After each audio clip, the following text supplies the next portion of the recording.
¿Qué tal amigos? ¿Cómo están? Un gusto saludarlos en este fin de semana, preámbulo ya a la Semana Mayor, deseando que disfruten de estos días, que aprovechen estos días, pero que sobre todo se la pasen con prudencia, con precaución.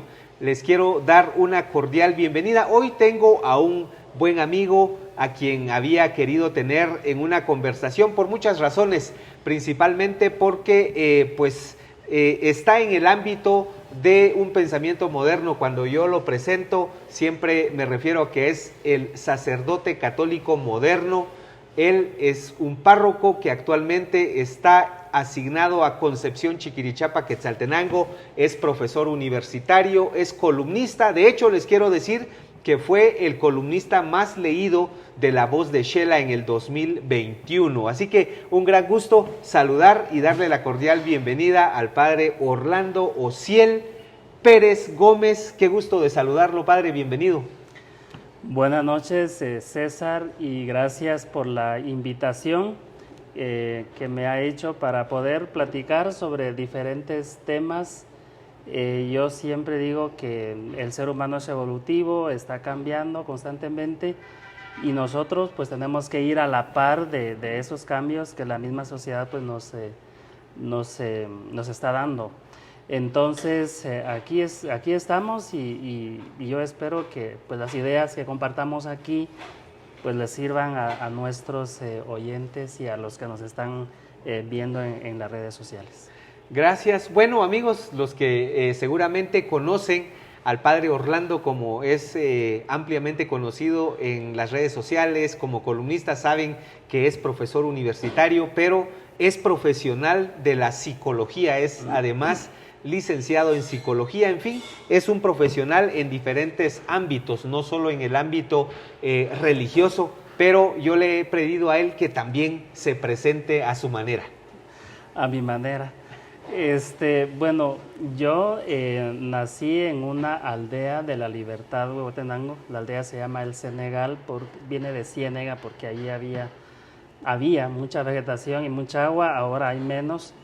Pero yo nací en una aldea de la Libertad, Huehuetenango. Salí de esta comunidad en 1986 con la intención de avanzar. estudiar, de cambiar un poquito los patrones familiares. Mi mamá no sabía leer y escribir, que en paz descanse. Mi papá nunca fue a la escuela, sabe leer y escribir, pero por su propia cuenta. Entonces fuimos uno de los primeros que dijimos, nos vamos a hacer un pequeño cambio. Entonces yo salí de esta aldea desde el 86 y ya nunca regresé. Estudié en Sololá 4 años en el Colegio Seminario San José con los padres benedictinos. Después me vine para Xela con ellos, entré a la congregación benedictina. Aquí estudié desde 1992 en una universidad aquí en Xela. Y de ahí para acá pues me la he pasado sirviendo como profesional, como sacerdote. Actualmente, como usted ya lo mencionaba, estoy asignado en la parroquia de Concepción Chiquirichapa, ya voy para 3 años de estar ahí. Y ahí estamos. Y yo creo que la misión nuestra en este mundo es servir. Como sacerdote, como pastor, como profesional, tenemos que estar abiertos a la vida.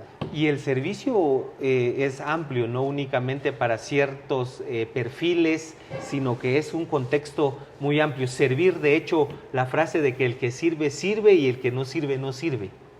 Sí, yo siempre he mencionado de que el servicio lo hace feliz, porque cuando usted sirve dando una clase, en mi caso yo sé que es sembrar verdura, sembrar papa, sé que es ir a vender a los pueblos,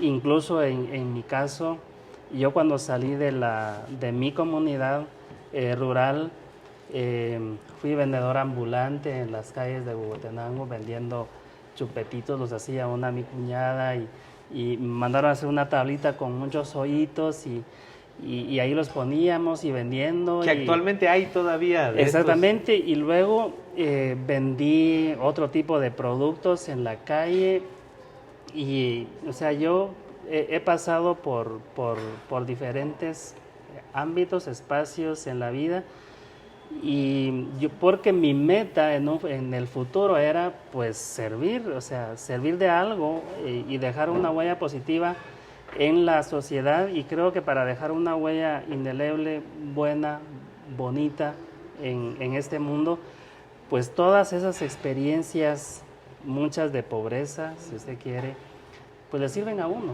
Así, yo así como he dormido en una buena cama, he dormido en el piso. O sea, conoce los dos extremos. Conozco los dos extremos, sé que es no tener pero ni 10 quetzales para un café o algo. Entonces todo ese tipo de experiencias me han ayudado a mí a valorarme como persona y dar lo mejor de mí a la gente con la que pues la vida me ha permitido compartir, ¿verdad? Qué importante es esta parte, porque entonces presentamos a alguien que tiene igual un antecedentes, que tiene lucha, que tiene esfuerzo, pero ¿cuándo se le prende la chispa de decir quiero servir en el ministerio de la iglesia, de poder contribuir y de sumar? ¿Y por qué? No solo cuándo, sino por qué, dónde surgió esta inquietud. Bueno, yo recuerdo que tenía un primo, espero que esté bien, Daniel Roldán. Un saludo para Daniel. Un saludo para Daniel. Yo estaba un día, tenía, no sé, mis 16 años por ahí, 15 y 16 años, estaba sentado en el Parque Central de Huehue con otros amigos. Y de repente pasó este primo y me dijo, mira, ¿será que me das hospedaje en tu casa? Le digo, yo no tengo la casa de mi hermano, pero está bien. Y entonces me dijo, mira, ¿no te gustaría irte al seminario? Y yo dije, bueno, yo participaba en la iglesia, siempre, yo vengo de una familia católica, cristiana, de una mamá muy oradora, muy rezadora. Entonces ella me inculcó siempre el amor a Dios desde chiquito. Y entonces yo en Huehue, pues sí, iba a la iglesia, era parte de un coro. Y me dijo, mira, no sé si te gustaría, ¿y cómo le hago? Vení, me dijo, te voy a ir a presentar al párroco. Y fuimos a la parroquia, el padre Más ya está bastante grande ahora, está en la Democracia, creo, un saludo para él. Y ahí comenzó todo eso. ¿Qué le vio ese primo? ¿Qué pudo haber visto? No sé, no sé, tal vez pensó que así como él, porque ambos somos de la misma comunidad, y así como él ya había tenido la oportunidad de estudiar en un buen colegio, que era de sacerdotes benedictinos, una buena formación con mucha disciplina. Entonces de pronto al verme sentado ahí en el parque diría, mejor voy a preguntarle si quiere estudiar en un buen colegio, en Sololá, ¿no? Y entonces por ahí nació la idea. Y luego, ¿qué le afirmó? Porque una cosa, de repente alguien, es como cuando alguien lo empuja a uno, pero ¿qué le afirmó luego ya de decir, este es mi camino? Bueno, luego yo fui al seminario menor, estuve 4 años, después entré con los padres benedictinos, ahí estudié filosofía, hice votos y todo, me consagré, o sea, no sé, o sea, es como ir avanzando, pero ¿será que soy bueno para eso o mejor no? Lo cierto es de que yo estaba ya en cuarto teología, estudiando en Guatemala, y hubo una reunión en Roma para monjes jóvenes. Yo tenía mis 23, 24 años por ahí, y entonces fui allá, y estando en Roma, después de haber estudiado teología, filosofía, vivir en una comunidad religiosa, estando allá fue el jubileo del año 2000, estando entre jóvenes de todo el mundo, y vi al Papa Juan Pablo II en el fondo, un anciano de más de 80 años. Sí. Yo decía, ¿cómo hace este hombre para atraer a tanto joven? Sí. Era un líder mundial. Y fue en ese viaje que hice yo a Roma, el estar con muchos jóvenes, estuve en una parroquia, en diferentes lugares, ahí fue donde yo dije, no, sí quiero, o sea, sí quiero dedicarme a esto. Le estoy hablando del año 2000, yo ya iba para afuera, ya casi estaba cocinado, como decimos, concluyendo. para ordenarme como sacerdote, pero fue ahí donde yo dije, no, este es el camino. Aquí es, yo sabía que me estaba metiendo a camisa de 11 varas, porque vivir el ministerio en el siglo XXI no es fácil, siempre hay obstáculos y todo, pero aquí estoy. Con respeto le he dicho al padre Orlando que es un sacerdote con aspiraciones a papa. ¿Cómo es cómo es la vida de un sacerdote actualmente? Actualmente, yo resumo la vida de un sacerdote con el lema de los monjes benedictinos: ora et labora, orar y trabajar. Un sacerdote tiene que hacer oración. Repita el lema. Ora et labora. Eso. Orar y trabajar. Y trabajar. A eso Orando y con el mazo dando, dijera una versión más popular. Sí, eso lo dijo él. Y sí, la vida de un sacerdote tiene que estar cimentada en la oración. O sea, si nosotros no rezamos la liturgia de las horas, es decir, los salmos, que son 150 salmos, si no rezamos, si no leemos la Biblia, si no hacemos lección divina, oración divina, el ministerio no tendría sentido. O sea, lo que a uno le da fuerza para levantarse y seguir caminando en ese camino de la vida es la oración. O sea, yo allí he encontrado como la fuerza más grande para estar de pie. Porque usted en su diario vivir, en el afán, usted recibe pedradas de todos lados y de todo tipo. Y si usted no tiene una intimidad profunda con Dios, le puedes perder el sabor. Entonces, la oración es clave, y el trabajo, y hacer del trabajo una oración. O sea, en el caso... hacer del trabajo una oración. Sí. ¿Cómo entiendo eso? En el sentido de que usted puede estar dando una clase, pero tiene que dar esa clase con amor. Correcto. O sea, disfrutar realmente eso que está haciendo, dando una clase, en el caso mío, dando una prédica, una homilía, atendiendo a la gente, incluso siendo misericordioso con la gente que tal vez no comparte la filosofía de uno, ¿verdad?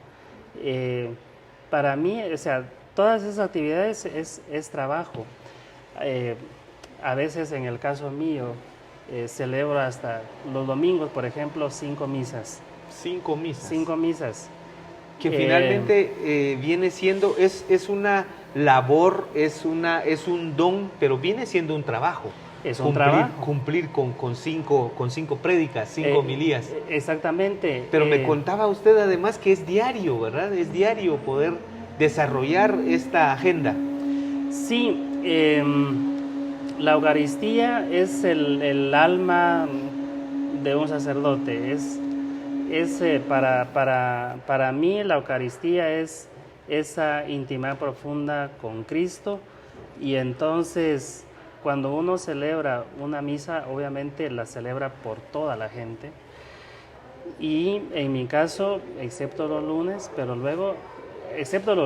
pero casi siempre todos los días yo celebro la Eucaristía, porque de todos los momentos del día, para mí ese es el más importante, porque ahí es en donde yo me lleno, y en donde Dios me dice, a través del sacramento: sigue adelante, vale la pena lo que estás haciendo. Una reflexión. O sea, es una autorreflexión. Es un proceso de introspección que uno hace, y entonces eso lo levanta a uno, lo motiva para seguir adelante. Entonces, la Eucaristía la celebramos, en el caso mío, casi todos los días. Además de eso, pues hay otros momentos de oración. En el caso nuestro, el rezo del rosario, que es un resumen de la vida de Cristo. Leer un buen libro espiritual, no sé, la liturgia de las horas. Todos estos medios pues son medios de santificación, considerando de que uno es pues pecador, ¿verdad? El primer requisito para ser santo es reconocer que uno es pecador. Exacto, es un tema de aceptación para poder continuar. ¿Y cómo el padre Orlando combina la parte religiosa con la parte académica? Porque platíquenos, y esto quiero que sirva de motivación, porque muchas personas se enfocan o solo el trabajo, solo la familia o solo la educación, y en este caso, como alguien que está en su función de sacerdote también es un hombre académico, porque ha estudiado, es licenciado en psicología, tiene maestrías. ¿Cómo hace esa combinación? Bueno, el carisma en el que yo fui formado como monje benedictino, pues uno de los trabajos principales es la educación. Entonces yo doy clases desde 1996, desde muy patojón me pusieron a dar clases de psicología en el colegio. Y para mí, o sea, yo me dedico a la parte académica, pues ya no tanto como antes, porque ahora tengo la parroquia y el trabajo es bastante, entonces en una mínima parte me dedico a lo académico, porque para mí la educación es la mejor arma que usted puede utilizar para transformar a una sociedad. O sea, si yo quiero mejores líderes en todos los ámbitos, a nivel religioso, político, en general, es la educación. O sea, la educación es el mejor instrumento, el mejor medio que uno puede utilizar para transformar. Y si yo soy un instrumento en una clase para cambiarle un poquito la personalidad a un joven o a una joven, para mí eso es importante. Estoy hablando de la parte académica en un aula, pero en el caso nuestro, como sacerdotes también, a toda la comunidad. Pues formamos, yo tengo formación para, digamos, la misma homilía, la misma prédica, es un medio de formación para la comunidad, porque antes de ponerse uno ahí, en mi caso, pues no hablo lo que... No improvisa. No, o sea, tiene que estar bien preparado, porque la gente merece... ¿Cuál fue su último tema? El domingo pasado, déjeme hacer memoria. Hace 8 días hablamos de la parábola del hijo pródigo, Lucas 15. Es un gran tema. Este último domingo yo hablé un poquito sobre la mujer adúltera, porque se la presentan a Jesús, le dice, según la ley de Moisés, esta tiene que morir apedreada. La Torá tenía 613 normas en el Antiguo Testamento y una de esas normas sin sentido era que tenían que morir apedreadas las mujeres que cometieran adulterio. Eso suele pasar. Yo siempre digo que la peor piedra que usted puede usar para hacerle daño al otro es la lengua. Es la lengua. O sea, la lengua, como dice Santiago, con la lengua usted bendice a Dios y con la lengua destruye.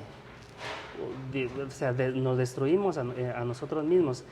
Entonces, yo hacía referencia de que el ser humano en general es muy bueno para apedrear, para señalar, para tildar, para hacer leña a un árbol caído.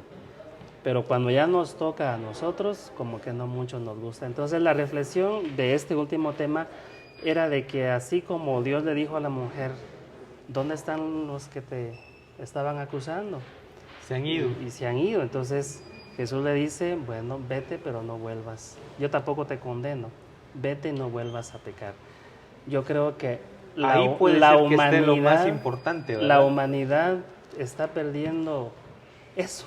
Está dejando de ser humano. Mire lo que está pasando entre Rusia y Ucrania. Cómo un hombre inhumano puede hacer lo que está haciendo.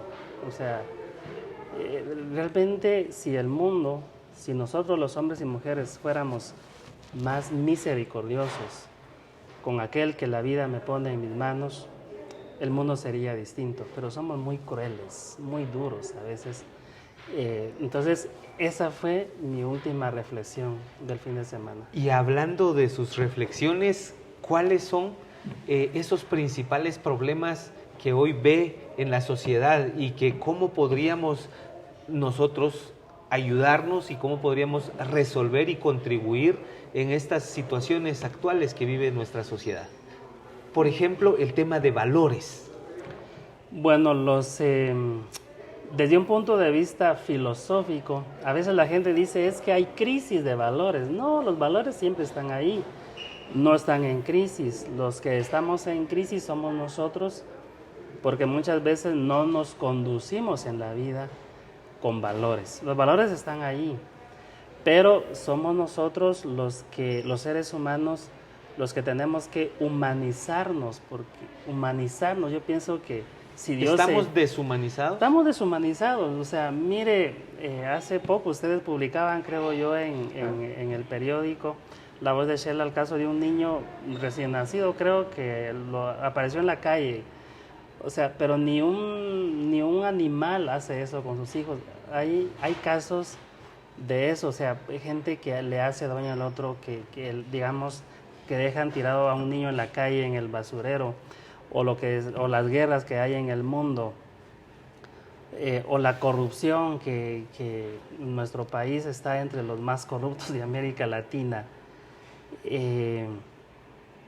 O sea, en Guatemala yo siento, y a nivel mundial, es la estructura. Por eso el Papa Francisco, en algún momento hablando de la corrupción, decía que la corrupción apesta como un chucho muerto, porque realmente está metida en todos lados, ¿verdad? Entonces nosotros tenemos el reto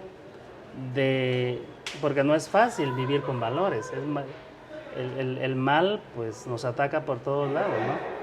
Entonces el reto de los líderes, de los buenos líderes en el mundo, es liderar con valores a la sociedad. ¿Y eso dónde comienza? ¿Es en la casa? ¿En qué puede contribuir la iglesia en esta parte? Juan Pablo II, el Papa Juan Pablo II decía que la familia es la primera escuela doméstica. Y yo siento que es la familia la primera educadora, la primera transformadora de la personalidad del niño. Y es allí en donde debe comenzar esa formación en valores. Luego está la escuela, están las iglesias, pero ya son entes secundarios. Pero para mí, y lo dicen los documentos, y lo aprendimos, ¿no? La familia es la célula básica de la sociedad. Entonces ahí es en donde debe comenzar. Yo creo que los padres de familia tienen que poner de su parte para retomar algunas cosas en la familia. Actualmente hay mucha desintegración familiar, es decir, la misma migración a Estados Unidos hace que se quede solo mamá y se va papá y regresa en 5 o 10 años, si es que regresa. Muchos ya no regresan, y si regresan a veces con una segunda esposa. Entonces yo siento que a pesar de los problemas que hay en la familia, alguien en la familia tiene que asumir la responsabilidad de educar en valores a estos niños. Y un valor importantísimo para todos, y que debe comenzar en la familia, es la disciplina. La disciplina. Disciplina. Disciplina entendida como. La disciplina yo la entiendo como hacer aquello que no me gusta hacer, pero que al hacerlo me va a ir bien. Por ejemplo, hacer lo que no me gusta hacer, pero que al final me va a ir bien. Sí, porque... Por ejemplo, un ejemplo. Por ejemplo, si en mi caso, yo digo, es que si mi médico me dice, mire, tiene que hacer ejercicio. Yo digo, doctor, pero no tengo tiempo. Entonces, si yo soy un hombre disciplinado, claro que sí, me levanto un poco más temprano. Y entonces, si yo no tengo el hábito de levantarme temprano a hacer ejercicio, yo lo puedo hacer. Es disciplinar un poquito mi vida personal y hacer un espacio para eso. O sea, no me gusta hacer ejercicio, pero debo hacerlo, es disciplina. No me gusta leer, pero tengo que hacerlo. porque la consecuencia, el resultado va a No ser me gusta favorable. hacer oración, pero tengo que hacerlo. O sea, disciplina es hacer lo que a uno no le gusta hacer, pero que uno sabe que si lo logra hacer, va a lograr cambios en sí mismo y va a lograr cambios en los demás. Qué importante es esta parte, amigos, pero el padre Orlando tiene muchas participaciones públicas, también es columnista. ¿Cómo ha logrado impulsar esa parte de su vida? Porque pues a todos los que escribimos nos encantaría en algún momento decir, bueno, fui el columnista más leído de tal año o de este año. ¿A qué horas escribe el padre Orlando? ¿Cómo hace para tener esa conexión que afortunadamente tiene con el público y que seguramente vemos que hay más reacciones, hay más comentarios? Bueno, primero quiero agradecerle a todos mis lectores. Mil gracias porque semana a semana están pendientes de mi columna Perspectiva. Yo, ¿a qué hora escribo? Normalmente escribo en la noche. En la noche. Después de las 9, 10 de la noche, cuando ya todos están durmiendo, descansando algunos. Entonces yo me siento en la computadora y veo noticias, veo los medios para ver la coyuntura, para ver de qué se está hablando. Ver qué tema podría ayudarle a la gente en este contexto. Por ejemplo, para la otra semana, que ya es Semana Santa, pues mi reflexión irá en torno a la Semana Santa, ¿no? Entonces yo trato de buscar un momento al final del día, relacionar mis ideas con la realidad y no, escribir de una manera sencilla, fundamentada, por supuesto, pero eso hace, creo yo, que la gente pues disfrute lo que yo escribo. Y a raíz de esa popularidad y de esa aceptación que han tenido sus columnas, ¿qué anécdota nos puede compartir que haya resultado de ser columnista? Bueno, hoy que venía yo dije, de repente me van a preguntar eso y qué digo. Ah, bueno, ya tenía la idea. Sí, pero anécdota. Una anécdota específica no recuerdo ahorita, pero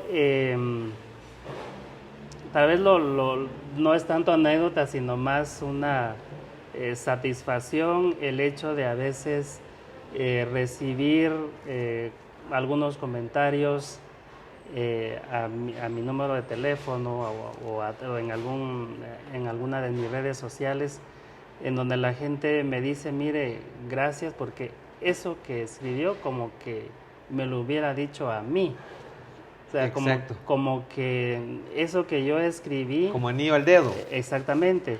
Entonces, más que anécdotas, siento yo que esa es como la satisfacción más grande que un escritor puede tener, el hecho de que lo que escribe le sirva para algo a la gente. Claro, y esa parte creo yo que lo podría resumir de una manera que al final de cuentas, cuando se escribe, si se trata de vincular con las personas, pues evidentemente va a existir una mejor conexión de orientación, de ayuda, de interés, y esa parte, los temas que principalmente abordan, no cabe duda que entonces, amigos, tiene una combinación de su conocimiento teológico, su conocimiento en psicología, y en esa parte que al final también juega un papel de orientador.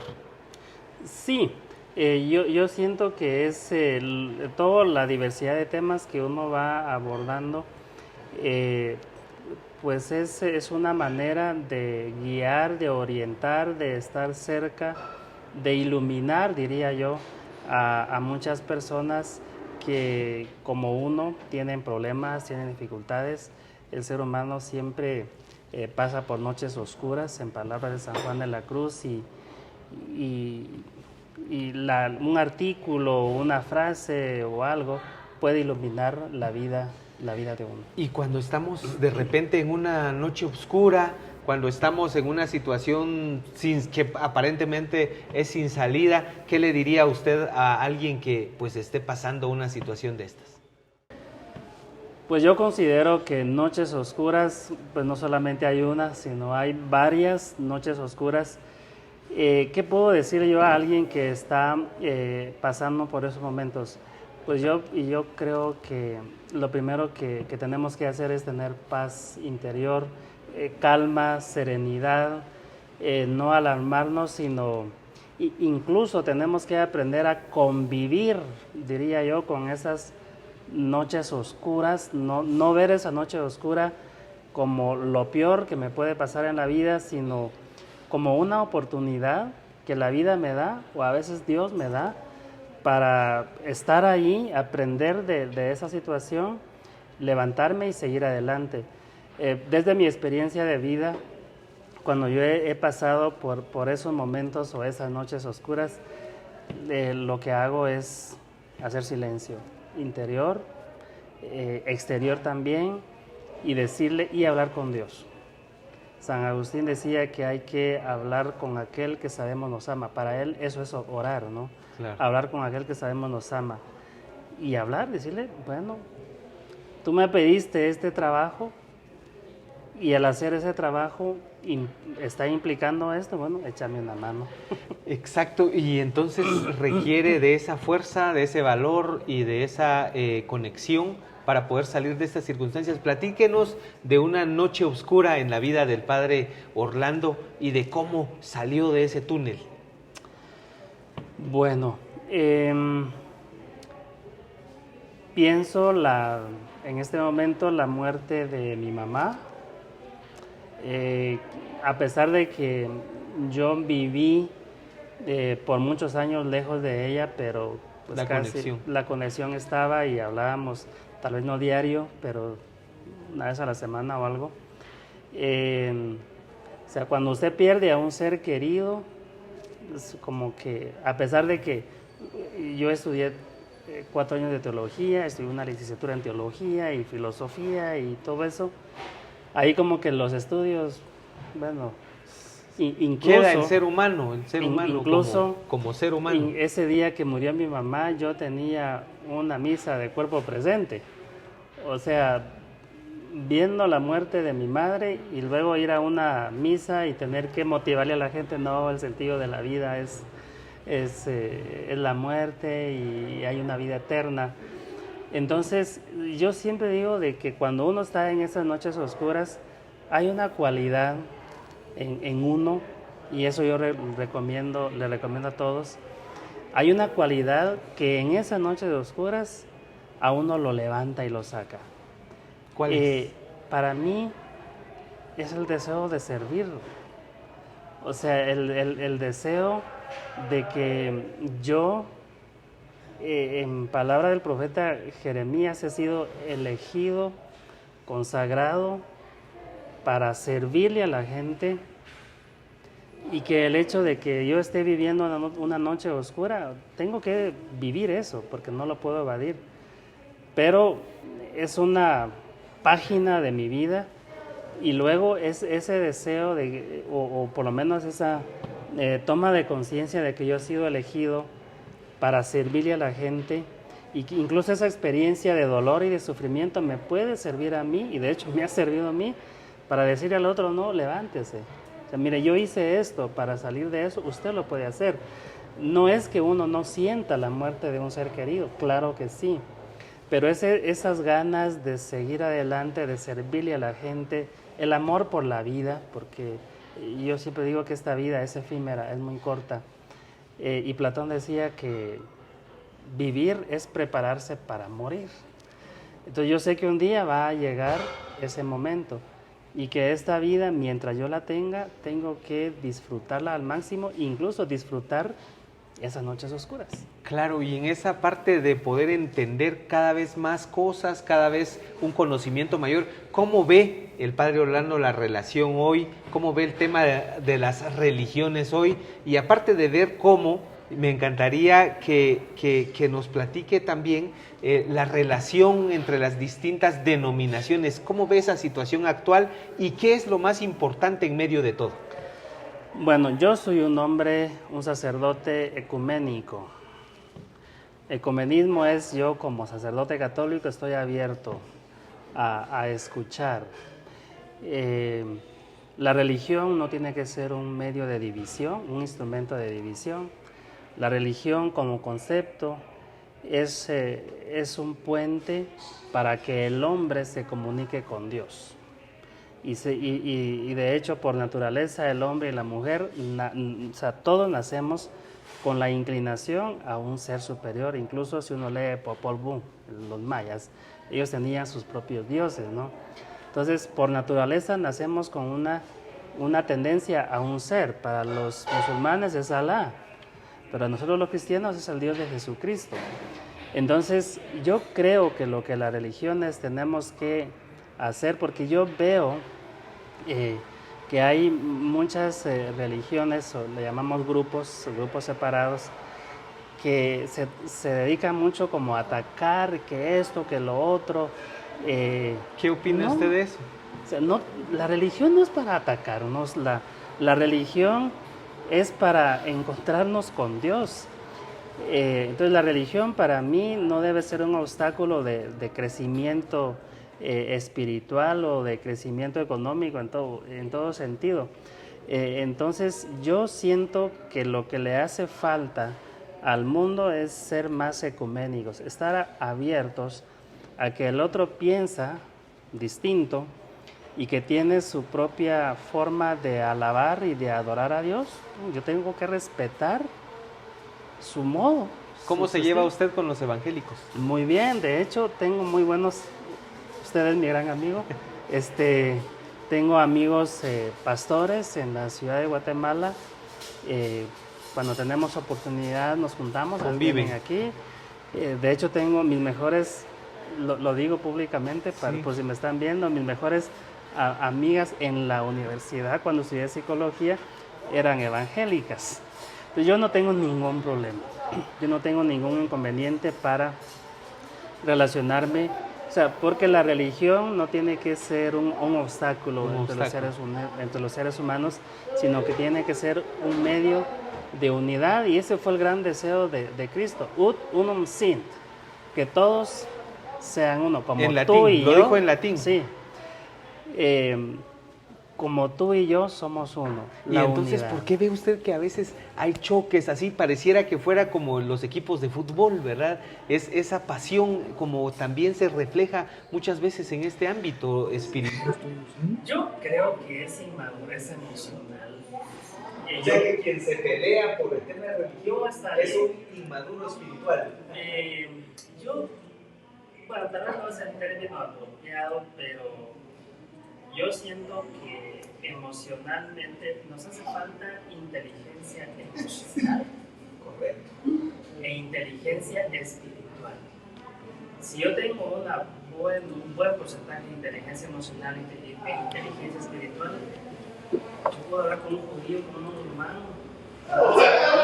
y hacer proyectos juntos. ¿Por qué no? Porque la religión tiene que ser un medio de transformación de la sociedad, de la política, de la cultura y del deporte y de todo. Y entonces, pues a veces nos enfocamos o pensamos en pequeñito, ¿no? Tenemos una mentalidad de parto. Y entonces pensamos en chiquito y nunca descubrimos que hemos nacido para trascender. Para trascender. Bueno, gracias porque esta conversación ha sido de orientación, de consejos y de reflexión. Finalmente estamos en el preámbulo de la Semana Mayor. ¿Cuál es esa motivación? ¿Cuál es ese mensaje en una frase que usted nos puede dejar para estos días? Se me vino a la mente ahorita la frase de San Juan de la Cruz. En el ocaso de la vida seremos juzgados en el amor. En el ocaso de la vida seremos juzgados en el amor. Yo creo que lo que al mundo le falta es amor. Y eso está en el Decálogo, en los 10 mandamientos, ¿no? Los primeros 3 mandamientos es el amor de mí a Dios, amar a Dios sobre todas las cosas, no jurar su nombre, santificar las fiestas. Y del 4 al 10 es el amor que yo debo tener a mi prójimo. Entonces yo siento que al final de nuestra vida, no sé cómo será ese paso entre esta vida y la otra. A Jesús le hicieron esa pregunta y tampoco no nos dijo cómo era. Pero yo siento que al final de esta vida no se nos va a preguntar, mire cuántas maestrías tiene, porque algunos ya parecemos amaestrados de alta maestría, pero como decía aquel, 0 en conducta. Sí. Entonces no nos van a preguntar cuántas maestrías, cuántas licenciaturas, cuántos carros, cuántas casas. No, usted cuánto amó a su hermano. ¿Cuánto amó a su hermano? Semana Santa es un tiempo para ser santos. Y el medio que nosotros podemos, o la virtud que podemos utilizar nosotros para ser santos, es el amor. Ame. O sea, no hay que perder el tiempo en odiar. Yo siento que a veces hay mucho odio, resentimiento en el corazón del ser humano. Y entonces la Semana Santa es hacer un pequeño alto y dedicarnos a amar en lugar de dedicarnos a odiar y juzgar al prójimo. Así que de esta manera vamos a ir a la Semana Santa con esa reflexión de invitar a amar y no odiar. Gracias al Padre Orlando Ociel Pérez Gómez por este espacio, por esta conversación que seguramente nos aporta, nos otorga ideas, así que le quiero agradecer infinitamente, en primer lugar, su amistad, en segundo lugar, pues compartir estas ideas que seguramente van a motivar y van a servir para muchas personas, así que muchísimas gracias. No, gracias César y gracias también a todo el equipo de La Voz de Xela, 1000 gracias por todo su apoyo y que Dios les bendiga y que a pesar de todo lo que implica la Semana Santa, pues TPM, tiempo para mí y para Dios. Excelente amigos, muchísimas gracias por habernos acompañado en esta oportunidad. Les deseamos una feliz Semana Santa y por supuesto todo con prudencia, todo con medida porque la vida continúa. Muchísimas gracias, muy buena noche.